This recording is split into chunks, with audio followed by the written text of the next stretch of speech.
We are live. Separation season is officially here. It is holiday break week to where your kids are at home. Zeno's in front of me playing Minecraft. It's easy to fall to the wayside and not stay locked in on these short weeks, in my opinion. You got to fucking grind everybody to get shit done. Everybody's already checked out. And then honestly, you only have, I would say, this and 2 more weeks in December to get any business done. Because after December 15th, the world honestly just says peace. I've seen it every year in every single business that we've owned. After December 15th, everybody's like, I'm out. You ain't getting me to do shit unless you got to get something to the finish line. You're grinding people to get deals closed before Christmas or something. Have you seen the similar thing? Yeah, I mean, it's true for most people, for sure. Most people definitely want to just like cruise and chill through, and then they, want to eat all the holiday desserts, and they want to go to all the parties, and then they, a lot of people end up making up excuses as to why they didn't get this, that, or what the other done by the end of the year. You know what I mean? Oh yeah, I think that's because like right now I posted about it. Like, I think Halloween starts separation season as far as where people really start to check out because there's so much stuff going on to where people get distracted. It's really easy to fall off your diet. I'd say that's the number one thing I suck at is I love food to where I'm not as good as Dean. I made Dean sit there and eat cupcakes with me on his birthday. We had a bite out of a cupcake. It was my birthday, and I was resisting the cupcakes. You peer pressured me into eating cupcakes, and I was like, all right. And then I ate the rest of those fucking cupcakes by myself. Tell me you did. Me, Zeno, and Kalani, bro. They were so good. They were so good. Oh, my God. But yeah, bro, and someone just asked a question, Jay, what do you guys think of nationwide PPC? We'll answer that a little bit later. I personally like it to an extent. You just got to be able to know how to do it. Yeah, I think separation season is big, dialing it in. I don't believe in like big planning for the next year, honestly, because like if you're executing month over month and quarter over quarter, you kind of already know what needs to be done. There's no point in doing like this whole big grand scheme. You should be like really in the game, knowing what has to be done and great. Pat Hilton says you can smell greatness through the screen. Thank you, my friend. What do you feel about like the end of year planning? Like I know what we need to go out and execute on. I don't need to go make like an end of year plan. I already know what's there. Like I know the path that we're on, the path that we need to follow, the path we need to execute on. Yeah, to me, I think if you're resorting to the end of the year plan as to like finally kick things into gear, then you weren't planning or executing the whole year. I agree with that. I will say though that I do think that mentally speaking, being in the grind hustle mode, that I think it's okay to kind of like reset yourself and use that end of the year time, or it could be middle of the year time, or it could be quarterly. Whatever your cadence is, you need to be doing it, period, to be checking in on yourself, seeing how things are. I know that I've used the past month or so to really just kind of refresh on some things, make some decisions on what we're doing for marketing, or the way our team looks and what we're doing, and have made some really big changes, and I'm excited about them. And I think it was just because it was kind of a reflection on the year and how do we want to adjust to make things better next year. But I don't think it's like a planning. That was you actively being like, I'm in Q4 now. Am I happy? No, I don't think I'm happy. Like, I think we need to make like these adjustments. And then you just did it. But are you saying I'll make these adjustments of Q1 of next year? No. You're just saying, here's what we need to do. We'll get making them now. Yep. Yeah, it's not like, at least I don't think anybody who listens to this pod is planning 5 years ahead for their company. I don't think so either. Right? Like I personally don't think it's needed. I think if you're just going like quarter by quarter, like, hey, here's what I want to hit, and then you're really looking at your KPIs, like, all right, did we get enough leads to even hit this? Awesome. We got enough leads based off the data that we have to hit this. What is the hole that we need to fix? And then that's why you have all those weekly and quarterly check-ins, just so you can identify it. And I don't know. I'm just not a big fan of the yearly planning. I'm a big fan of the yearly goals. I bought a big ass calendar last year, and I honestly did not execute on it nearly as good as I wanted to. But that's just for, I wanted to take a trip like once a quarter. And I think we took 2 this year, not like 1 every quarter, of like doing a memorable event. And I guess that would be something I'd plan for. Yeah. I think, again, end of the year stuff, I think it's good for reflecting on things like that. Like, did I have the type of year that I wanted to have? Am I happy with it? The way you put that, I think is good. But you should be taking enough action to where you already are making a lot of changes, and you have enough feedback from the actions you've been taking to be making consistent changes, right? Oh, shit. Intros. Yeah, we can do intros. If you guys don't know, my name is Stratt Brown, a.k.a. Stratt Daddy. We have Mr. Captain America, Dean Rogers. I have scaled 2 different companies to 7 figures, all virtually. Right now, we're on a 7-figure challenge to do more. We have a 7-figure real estate portfolio. And what else? And I got started in real estate because I had absolutely no life skills. And I happened to get a job with the biggest investor in town. And he took a chance on me. And I happened to last long enough to where I didn't give up. That's pretty fortunate, right? I think it was, because I don't think I'm super smart to where I got years and years and years of education in business, real estate wise and business wise, from Alan in like a 1.5, 2-year span, to where I think was the best thing that could have ever happened to me out of college. I don't think anything would have matched that based off of the trajectory I'd had, and like even just the life I'd lived so far, to where I grew up really blue collar, to where, yeah, like you're like working and you get business, but like, did I know professionalism and real estate and how to do deals, how to sell people, how to lead a team? I didn't have any of that. And then this was the only vehicle that I could get into while not graduating college and still make good money. So before I get into my intro, I mean, that gap right there for most people to actually see and experience the business side, that's a big gap for most people. I mean, again, most of that is not taught. No. And it is taught, it's theory. It's not actual experiential learning. And so for you to get that crash course on business and see that from that perspective is pretty unique and pretty amazing. So I think it was the best thing ever, just because like I knew how to break down an apartment complex really early on. Like one of my first deals was like a 16-unit apartment complex. Yeah. That like I cold called, and I was like, oh bro, we can make money on this. And then we started going after more apartments. Then I did like an 8-unit.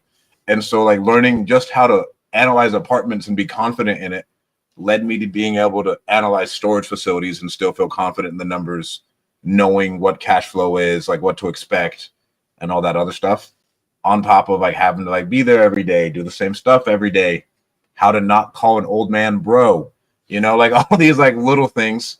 As I'm a 22-year-old dude who only had played football and like worked blue collar jobs, had no clue whatsoever. And I was just out here trying to make money, to where, and we talk about this a lot of people don't know how to act in business situations in order to not burn their name and just do good business. And Alan taught me how to do good business.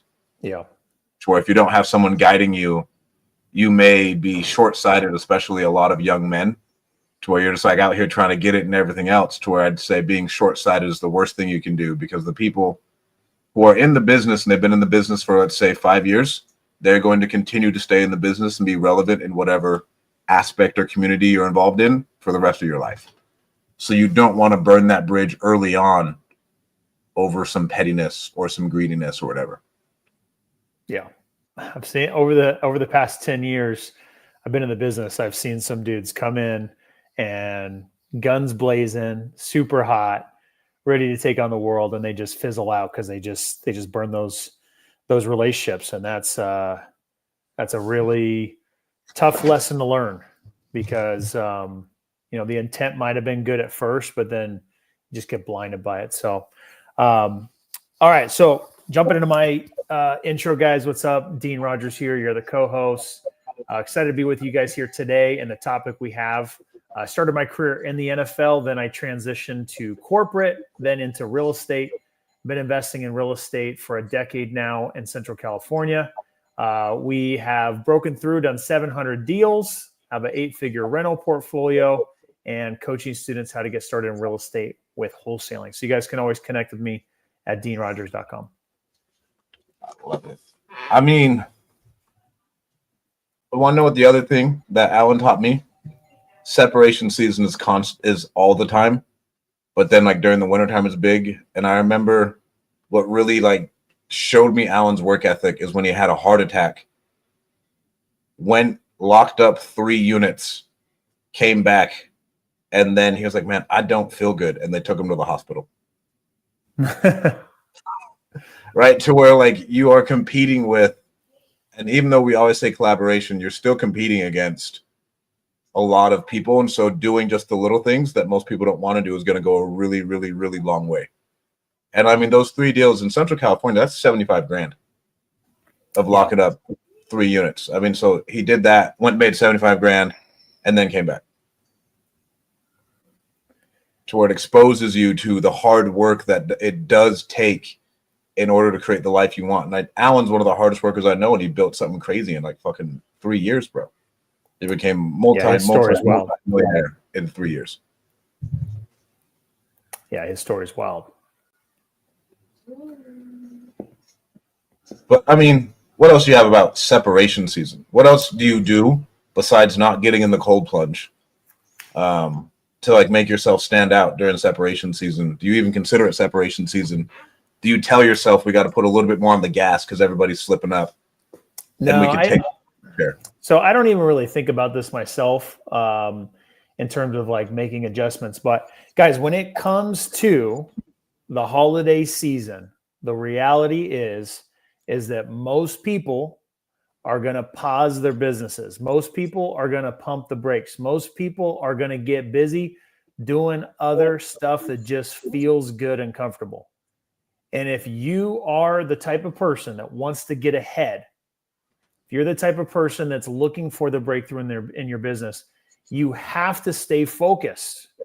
You can't get distracted by all the parties, by all the Black Friday sales. You can't get distracted by all of the comfort food. You can't have the excuses you allow yourself to have and come out of it and say, oh, I need to get back on the horse now. I need to start eating right again. Oh, I need to take it serious and start making my calls again. Oh, I need to start following up with people. Oh, I need to start that marketing campaign back up. Guys, it's just, you got to consistently stay in this business to continue to get the results that you want, or to finally get the results that you want. I mean, this stuff takes time. It takes the daily habits of you putting in the calls. And I've been talking about this more recently as people are looking for the next shiny thing, the next shiny button to press and say, okay, great. This is what I need to do. This is going to get me the results. There's only so many things we can do, Stratt, right? There's only so many different ways to market.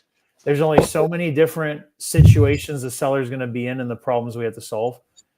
At the end of the day, the business has a lot of odds and ends in real estate investing, but we don't need to overcomplicate it. We just got to do the work. I think we're trying to convince ourselves that there's something else to it, and there's really not.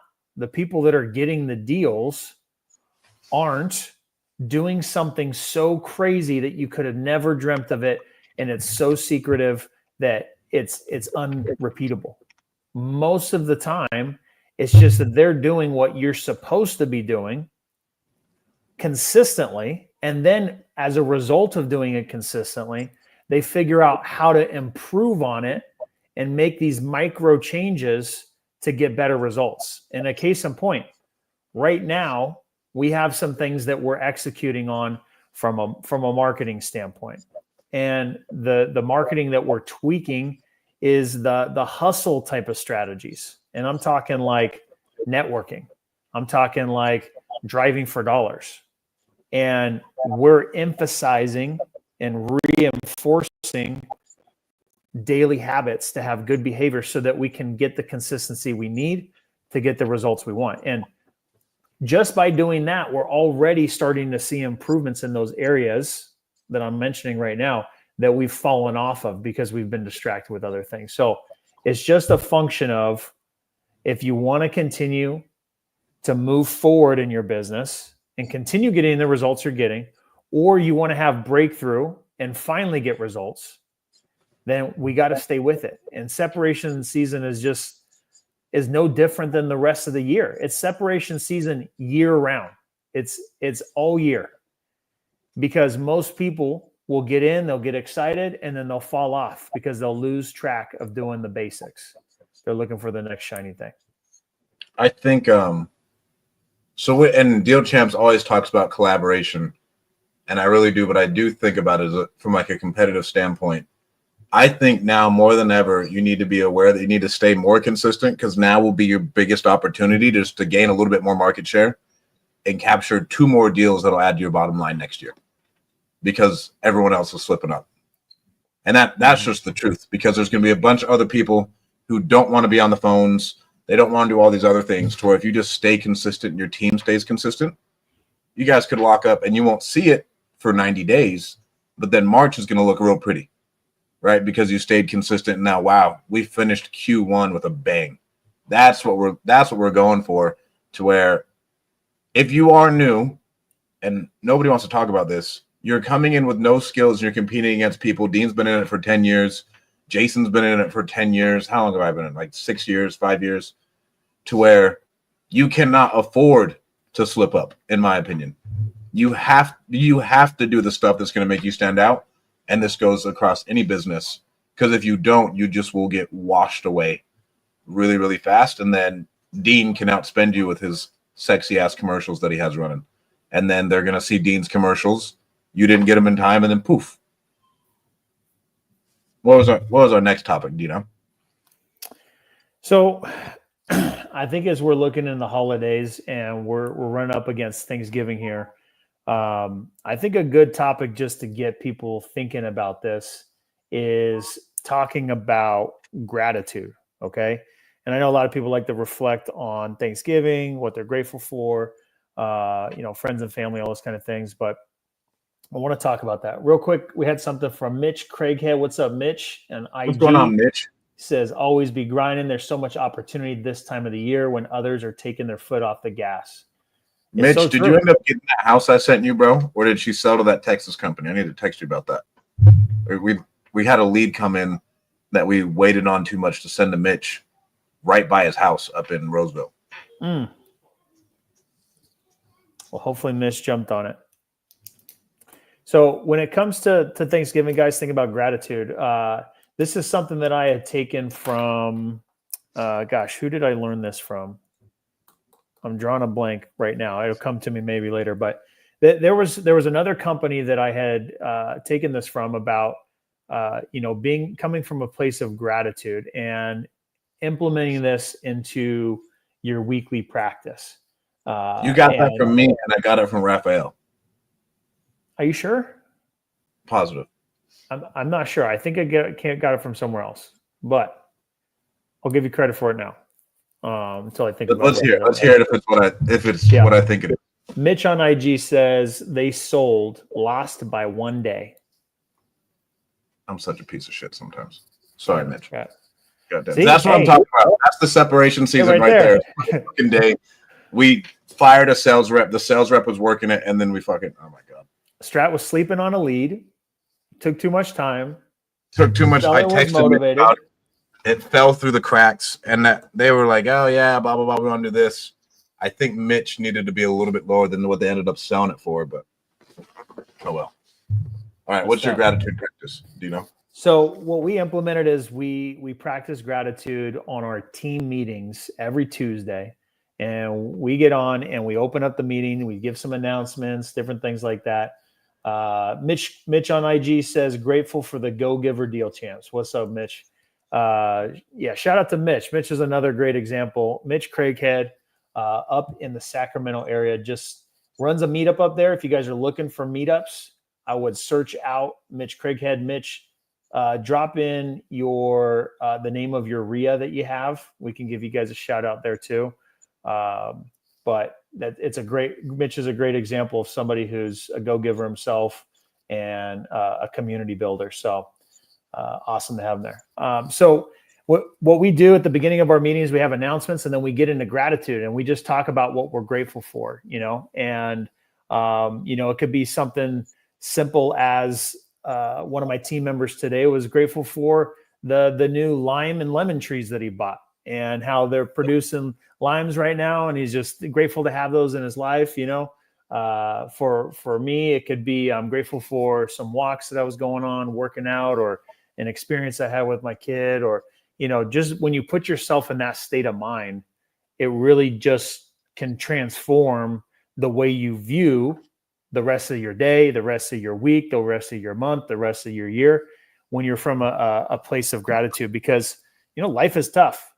Life is tough. Curveballs are thrown at us all the time. Life is challenging. Life can be stressful, but if we're viewing it through the lens of gratitude, then it makes it a lot easier for us to deal with the life pressures, for us to deal with an obstacle that we're having to overcome with the seller, and focus on the problem solver. We're grateful for the opportunity to help solve that problem and be able to create a win-win, help that seller out, create an opportunity for us to create some revenue and help our business grow. So I think that's something that this time of year people do spend some more time thinking about. And I think if you can practice that regularly, then it can completely change the way you look at things. Because it's easy to just, oh, here's another day, I got to work my butt off, and you kind of can get burnt out. But shifting your mindset can make a big change there. We do it every day. So we do something you're grateful for and something good that happened to you. So, hey, what is because a lot of good things happen to you and you don't really think about it. And then something you're grateful for, just naming something like, what was it today for me? I think it was, I found an extra Adderall pill. That was something I was grateful for. I was like, hey, yeah, I got one more. And then what was something good that happened to me? Something good that happened to me, I get to coach Zeno's rugby team. Right. And so it's just like little things like that. And for anybody who's growing their team, the benefits of doing this every day gives you an insight into your team members' lives and get to know them better on that quick little huddle. And so and I got that from Cortez, because Cortez has been doing it. I've known him. I think I've known him longer than I've known you, Dean. I think you have, yeah. And that's where I got that from. But I have an honest question for you. Do you miss your walks on the beach wearing your silk robe as you drove down from your house in your nice $100,000 golf cart? Do you miss those? We'll get back to that in a second. So on IG, Mitch Craighead says it's at NorCal RIA. Okay, for you guys that are up in NorCal, Sacramento area, you guys are looking for a meetup. You want to connect with others, network, learn, grow together. Highly recommend you guys check out NorCal RIA up in Northern California with Mitch Craighead. Another shout out to Omar Alfaro. We were just talking about Omar yesterday. We were literally just talking about you, bud. Omar is at a property right now in Apple Valley that we just sold to him last week. Yeah. So we just closed on that deal, did a deal with Omar, which was great. Omar's a great buyer, good friend, was super easy to work with. And so if you guys got any deals in that area, don't be shy. Reach out to Omar Alfaro. So that's awesome. Yes, sir. All right. So you're going to answer the honest question yet, bro? Like you don't have did you bring your staff with you? Like up to Temecula, or did your staff have to stay in San Diego? Brought half of them. So yeah. So for those that don't know, I just moved from La Jolla to Temecula, and it's still really weird to say it out loud. But Omar says they're filming content right now at the Apple Valley House. So Omar sends me a text a couple weeks ago, and he's like, "Hey, can I?" He was doing. I think he was doing a walkthrough with the seller. He's like, "Hey, can I bring my video guy?" I'm like, what for what? I'm filming content, bro. I gotta get on your guys' level. I was like, I don't know. Probably not, because like this is a seller. Yeah, we're trying to lock in the deal. We're trying to get it done. Let's not show up with a film crew. Let's film it after.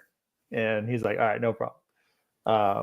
But yeah, so I just moved from La Jolla to Temecula, and La Jolla was the dream life. We lived in La Jolla for 5 years. We lived in San Diego for 10 years, and was honestly like a dream. I mean, I would just wake up and have a lot of gratitude. We were just talking about with being able to see the ocean daily and be able to walk on the beach. I mean, the last house we were living in, we just lived 2 blocks from one of the best and one of my favorite beaches in the world. And it was just right there, steps away, and living the golf cart life. And everything about it was amazing, except the one thing we felt like we were missing was community.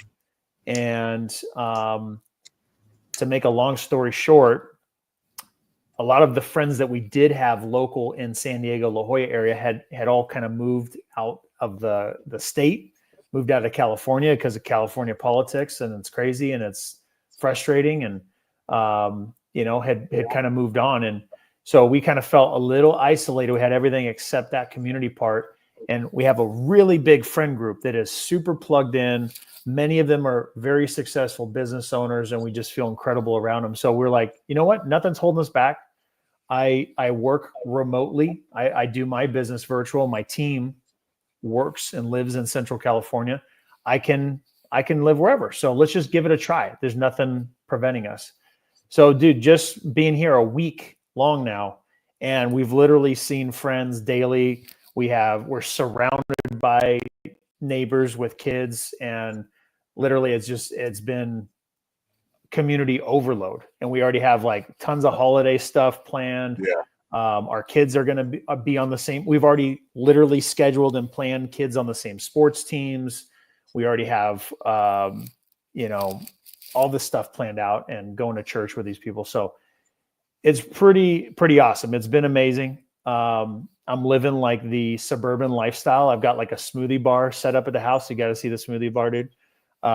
Still crushing the golf cart, going to the park with the kids. That was my next question, bro. Like, is it golf cartable, or is it really not as still good? Crushing the golf cart life? And there's other people in the community with golf carts too, so it's still a thing. Is it going to be a good golf carts chat? Like, is it good enough for that? Like, do we have places to go? I'm going back down to San Diego for golf cart chats. I'm either going to tow the golf cart, or I'm going to get a golf cart from La Jolla Golf Carts, and we're still doing beach. Yep. We might do some Temecula stuff too, but San Diego is a bigger draw and easier to get to from the airport. So do you have an airport by you, or do you have to go to San Diego? It's an hour either way. I either go to San Diego hour, or go to John Wayne Airport in Orange County for an hour. All right, we'll do one. I mean, the kid will come, and then we'll probably do one after the summit. After? You're just scared of the hills. No, I mean, think about it, bro. You're gonna have a new kid. I'm not gonna come in and tell your wife, hey, I gotta go to San Diego to record a podcast with Stratt. We're gonna do it. We're gonna do it in a couple weeks. You're just scared. Well, we're not gonna do it as the baby's coming. The baby's not here yet, man. The baby's got a couple months. This is the 5th one, man. We're not worried about it. It'll come when it comes. What other topics did we have? I got a question. Someone said, what did they say? What do you guys think of nationwide PPC? And I will just answer that real quick. I think nationwide pay-per-click is, if you are not experienced, could be very hard, and you could spin your wheels for a long time. And I've talked to lots of people. I talked to lots of my friends when I started the challenge. about like pitfalls to avoid. And I'd say if you're not in a market that is 250 at least and above, you are going to be spinning your wheels forever because you have no room. You don't know any market to where, and we just opened up PPC in Central California from like Bakersfield to Sacramento. But to me, it's very understandable. I think California is probably the most forgiving. Like you could negotiate a little bit and you could still get really, really big deals. But if you are going to do nationwide PPC,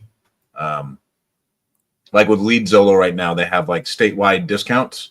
If you're new, I think it's good for you because you can get more bang for your buck and get a lot of solid at bats.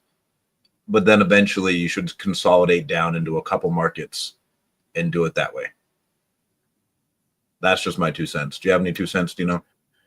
Look, there's going to be people that are going to beat their chests and say that the only way to do PPC is to go, nationwide and to go big. I struggle with nationwide anything and believing that that's the path because I personally am a big believer on localized knowledge, localized execution.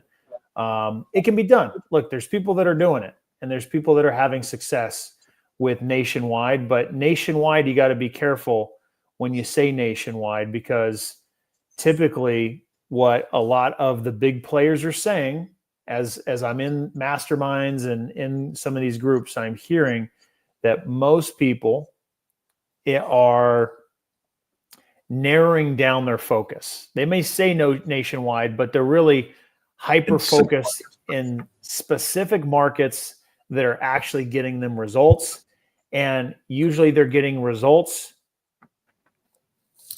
because not only is the market have good opportunities, but they have the right systems, they have the right tools, the right people in place to allow them to actually execute. That's what it boils down to, right? And just as simple as an example as we just had, Stratt had a lead come in and he slept on it a little bit because there was some turnover with some team members. And here comes this deal that was available and the deal, someone else takes it, right? Stratt misses out on it. And that happens. That happens even in your own backyard. Oh yeah. So, I didn't have the confidence to know, like, is this a fucking home run? Yeah. Like yes or no? Because that's the biggest thing that'll hold you up nationwide. You have no confidence unless someone's giving you a house. You're like, hey, this is gonna make sense. Toward in Central California, I could more than likely tell you, like, hey, bro, this is because I can text a buyer, and I think that's the biggest thing. Yeah. The relationships scale. I would say, like, when it's local, I can, like, you called Omar probably, like, Omar, you want to go look at this, bro? Here's the price we're getting it at. I'm going to sell it to you here. That was exactly it. It was in Apple Valley. I watch Omar post about his deals in that northeast LA County area. And I thought to myself, oh, wait, I do know a buyer in this area.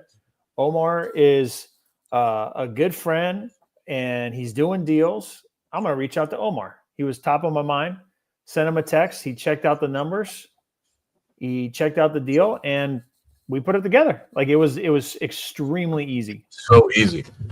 To where we sold a deal to a dude in Virginia, some fuck named Sam Hopkins. And then like last minute, he was like dragging his feet to close. Last minute, he's like, hey, I'm not doing this. I'm not doing that. And he was just an asshole. Or typically like in your local markets, you can just know who to avoid and know if it's even worth like doing business with someone.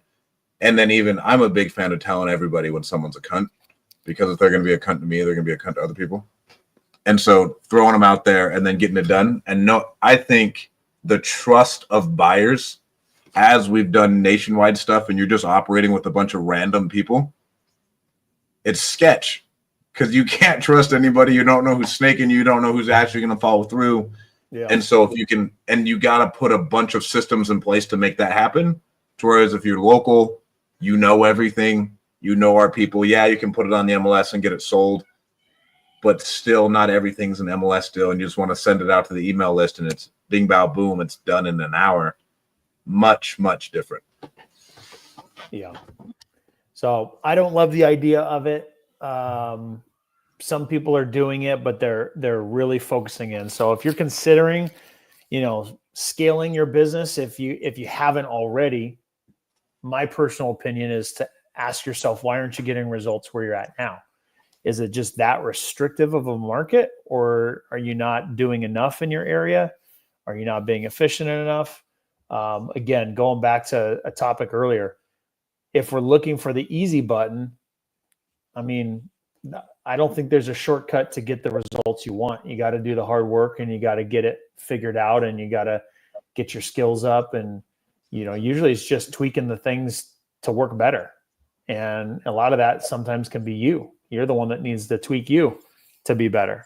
It could be your actions, right? Are you taking the actual actions? Are your skills prepared and ready? Like, how are you performing on the phones? There's If a your lot skills to it. are, I think internet marketing is the way to go, and you'd get much better results. Mm-hmm. I used to own a cold calling company, and now I think it's, for someone who's new, you have to learn how to manage and do a lot. Unless, like, if you're cold calling yourself, that's one thing.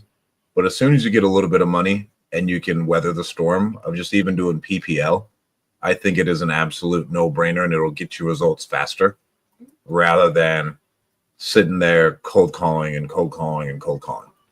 Because that's how I got started, and it took forever. To where if I would have had PPL back then, it would have been a no-brainer. Yeah. What was our next topic, Dino? So now it's time for us to get into the 0 to $1 million challenge. And I'm really curious to get updates on this. I think we could just jump right in. You had a pretty killer update just before we started, saying you got 3 new deals today locked up, 3 different types of deals.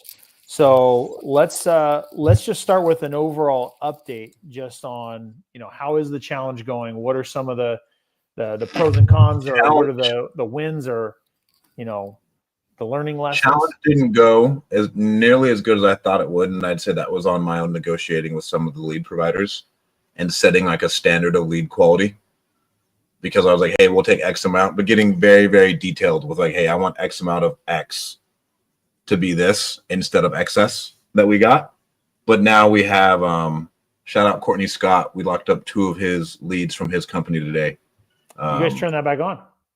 We turned it back on. He hit me up, and he was like, yeah, bro, I didn't think you were like, he was like, I thought you were only doing California. I said, no, California is where we'll make the most money, but we do stuff nationwide.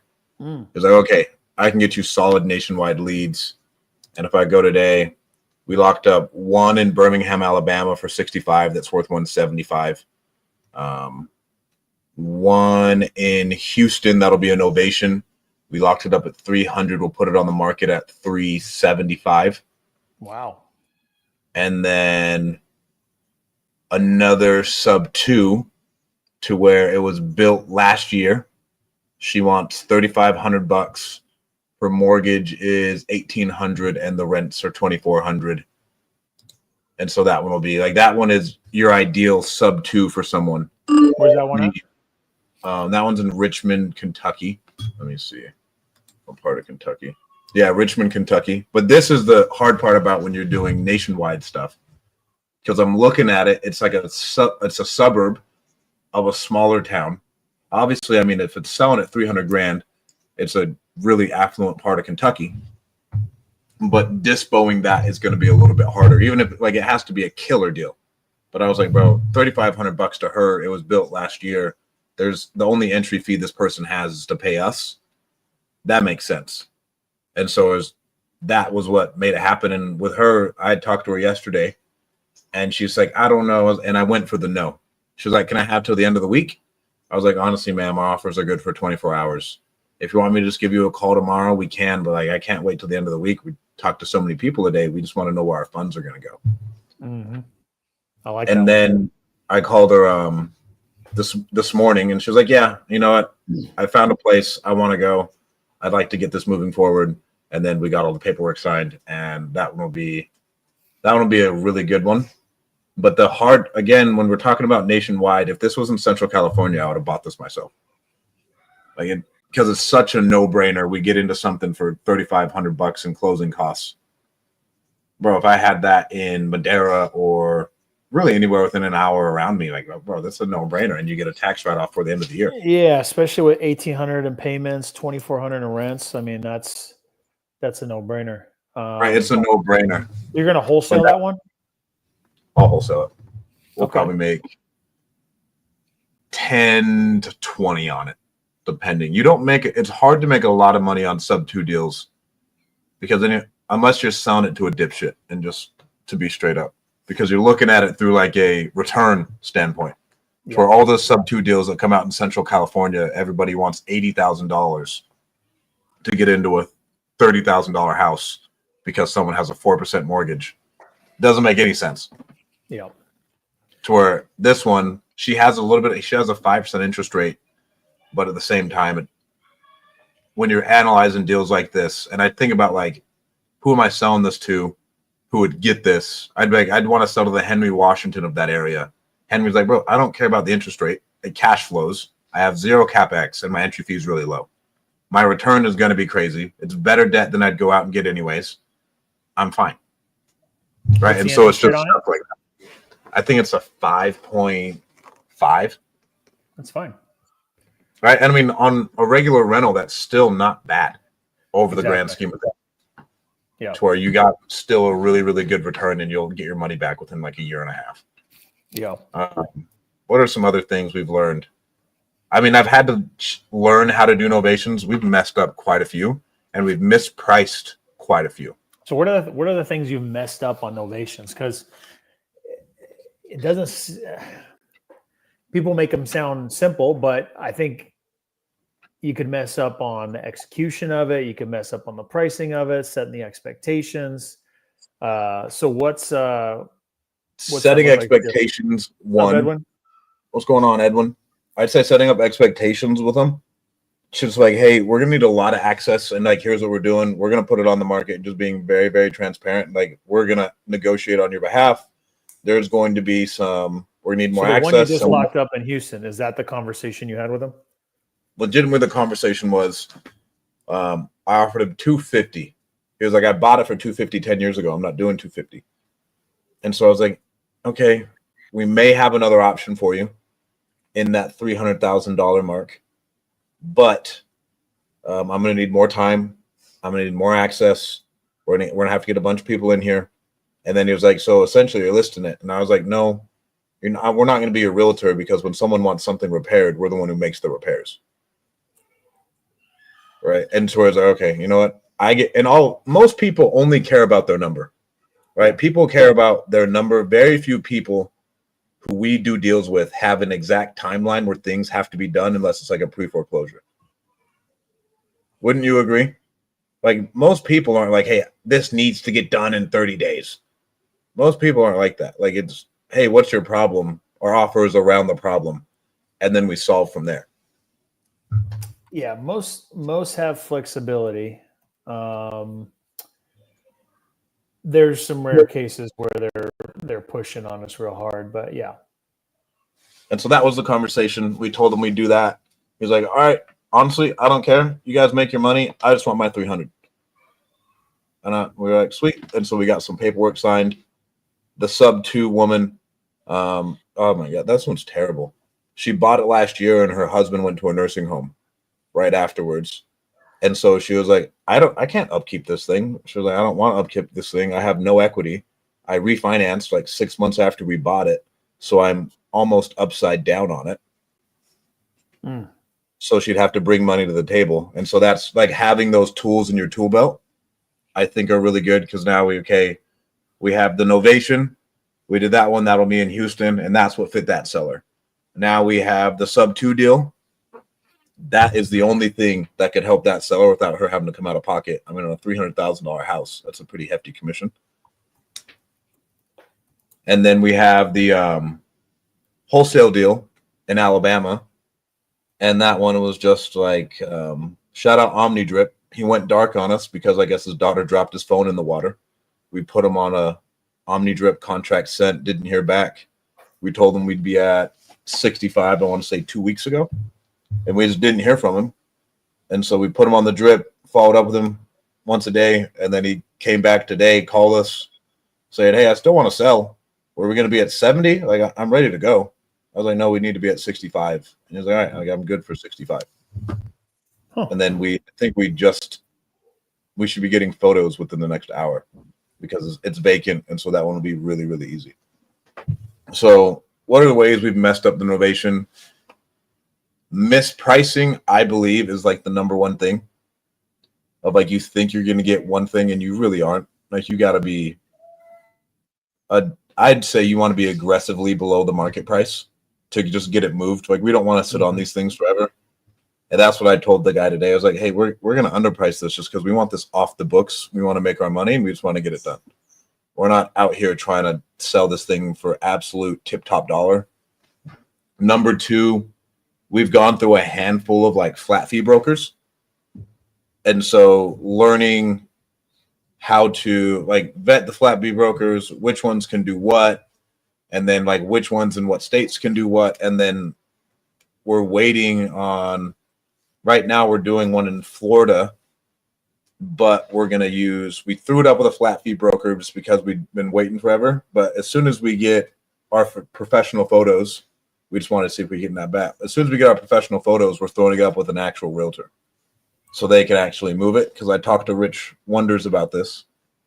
Yeah, Rich Wonders team. Not Rich Summers. About it. And he was like, "Bro, the agents do a lot of your dispo work for you. And for me, this thing is supposed to be a cash machine. I don't want to build out some big dispositions department." Mm-hmm. So we got that aspect. Another aspect where we mix it up. Overpricing, flat fee brokers. I would say not setting clear expectations that you're going to need a significant amount of walkthroughs. With these novations, it's not like nothing is like California to where more times than not you can sell shit sight unseen based off of photos. Because there's such demand and like the buyers are trained to be like, "Yep, I want it." Is that a California thing? Oh, bro, it's a California thing to where dudes are just like, "Yeah, I'll take it. Let's go." Because how many of your buyers need to walk your stuff? I mean, I've gotten to them to the point where most of them don't. And that's just through like consistent conditioning. So yeah, most of them don't. I feel like it's more times buyers will not walk the property than they will walk the property, at least recently. In the past, I think I definitely schedule a lot more walkthroughs, but yeah, most of the deals, I mean, the pictures, look at the comps, they know the area, they want it, the desire is there, they know it's competitive. Give me the deal. I'll take the deal. Otherwise, exactly. I know it'll be gone. To where, and this is another thing, when you go local or you're in a set amount of markets and you can do repeat business with people, you get that efficiency of like, "Hey, we sell really good deals and these good deals do not last long." To where the only way you're getting that is if you have an absolute home run in another place, because they don't know you from Adam either and they're trying not to get burned. And so you want to have that type of California. That's why we wanted to go after it, because it is the cream of the crop when it comes to selling stuff and making as much money as you can. To where we are selling another one in Florida, to where we did it on investor lift, didn't get any bites, sent it to a JV partner, didn't get any bites, didn't investor base, didn't get any bites, put it on the MLS on Friday. We got 2 full priced offers on Monday. There you go. And so that was solid. And that one wasn't an ovation. That was just, we have an attorney in fact, and it's a cash deal. What's another thing we messed up with these novations, bro? I'm scared with the novations of doing deals with someone who I don't, with a realtor who we don't know. I'd say that's the next part. We have like reached out to realtors to get them done, and then they just dropped the ball, and that's why we kept going flat fee. Because the realtors just like aren't worth a shit.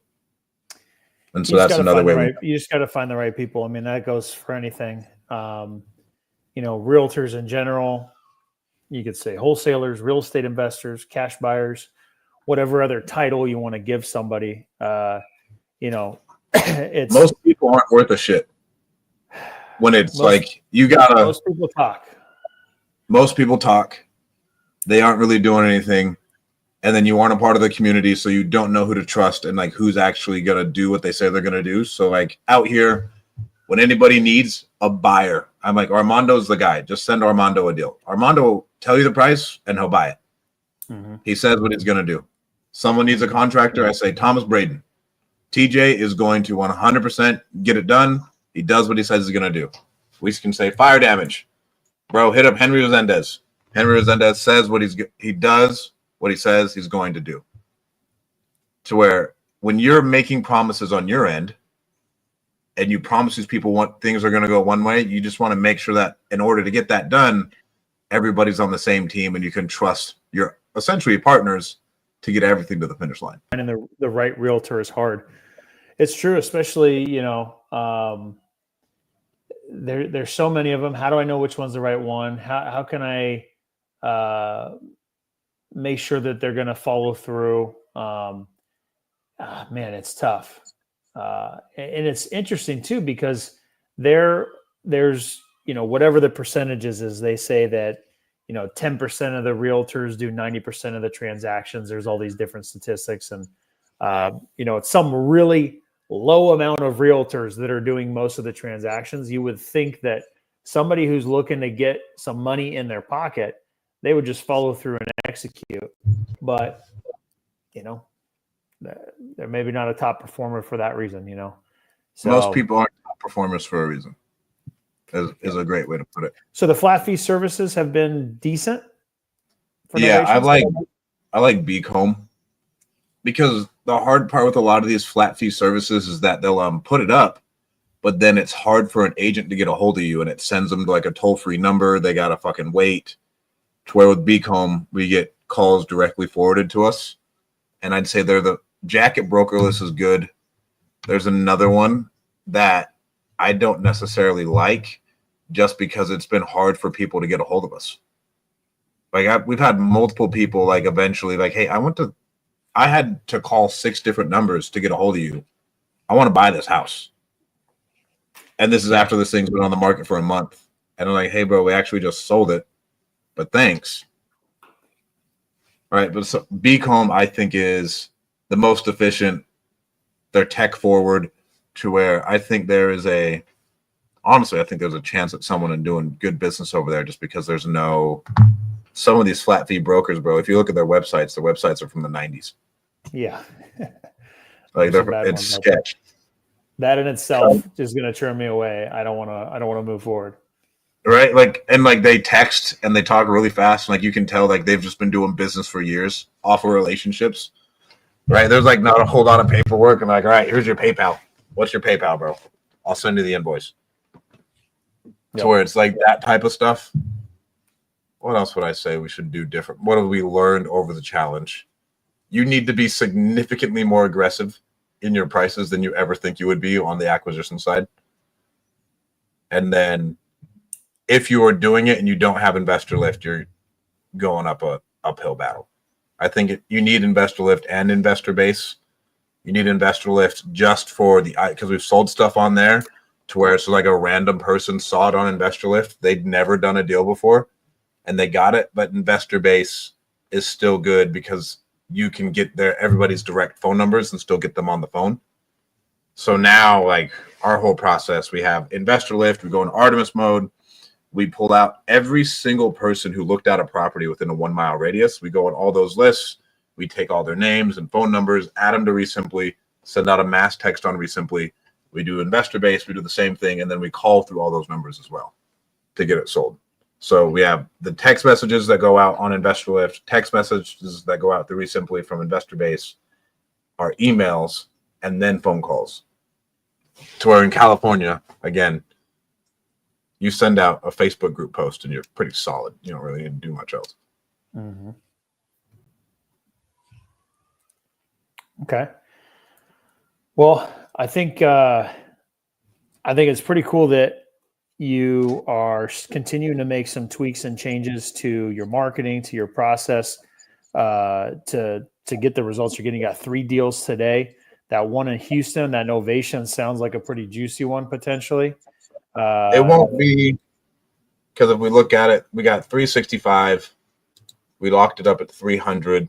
Say we pay $10,000 in closing costs. We estimate $18,000 in commissions, $5,000 in repair credits. So we'll make 30.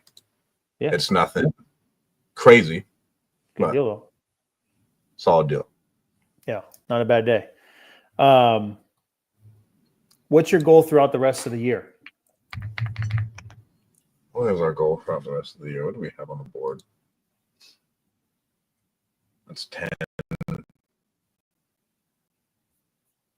That one won't sell until a couple more weeks. 10. We'll probably try and make 50 to 70 in December with the stuff we have lined up. Yeah, we'll try and make 50 to 70 in December. But nothing crazy. I mean, us ramping up the stuff with Courtney's been really good. And then we'll have some more stuff going with Property Pros here pretty soon. And then I think I'm talking to a YouTube ads guy. And I think I'm going to run those in Fresno and see how it goes. Okay.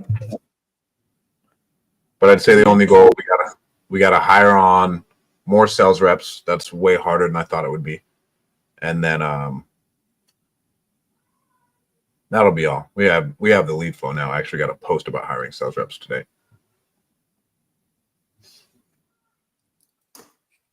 But shout out Simply. Thanks for tuning in, Shanae. Yeah, I mean, Simply is talking about buyers. Has got a very exciting update coming in the next couple weeks, where they're integrating with Investor Base and bringing in those buyers right into Simply. That's going to be an absolute game changer for so many people. So I'm excited to talk about that update as it comes and put it to work. So it's going to be amazing. Hell yeah. Well, guys, do not forget to hit like and subscribe. Tune in at Deal Champs on YouTube. Are we doing a pod next week? Do we have anything next week? We might. We'll see.